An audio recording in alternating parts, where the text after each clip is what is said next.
Winston Churchill once said, "We make a living by what we do. We make a life by what we give."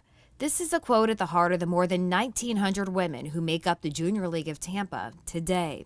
And while our demographics have changed over the last 90 years, the heart of why we do what we do has never wavered. So let's take you back in time to April 2nd, 1926. This is when a group of 22 women from some of Tampa's most influential families met for the first time with one common goal: to improve the lives of their community's most needy families. They established the Tampa Junior Service League, which was to become the Junior League of Tampa. Among their service, they drove children who did not have transportation to the doctor and to a free dental clinic which was set up by the city. They assisted school nurses and provided food, clothing, and Christmas gifts to needy families. In that first year, the organization grew to 118 members, gave 6,350 hours of their time, and raised $1,800 through a circulating library they established, a tea room, and a charity ball. But even as the Great Depression cast a shadow on families throughout the United States, Junior League members not excluded, they pressed on, setting up a salvage shop in partnership with the Tampa Unemployment Council to employ jobless women. But perhaps the most significant impact during those early years came through a partnership with the Pine Health Preventorium, a children's tuberculosis home, which was a great need in Tampa at the time. The league took over in 1931 and added wings to the building, continuing to operate it until it was no longer needed in 1938.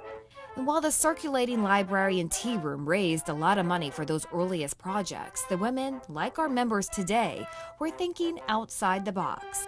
So they created a Junior League edition of the Tampa Daily Times, which served two purposes: fundraising and public relations. League members spent 6 weeks writing articles and selling ads, and then sold the paper for as much as they could get. As we head through the decades, the needs of our community changed, so the focus of the League's efforts conformed to those changes.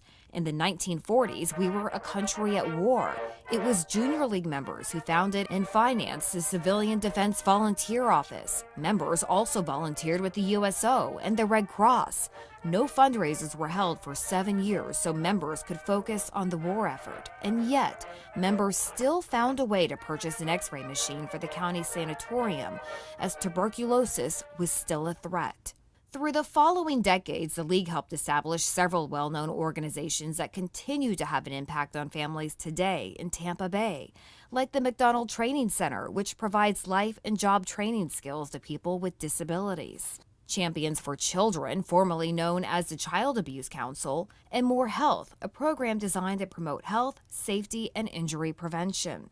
And in the last few decades, the League helped bring Ronald McDonald House to Tampa General Hospital, helped establish Baby Bungalow, Glazer Children's Museum, and Mary Lee's House. Our efforts today continue to focus on child welfare and education, but we also remain committed to developing the potential of our volunteers through training and mentoring, so they are equipped to continue to give back to Tampa even after their service with the Junior League.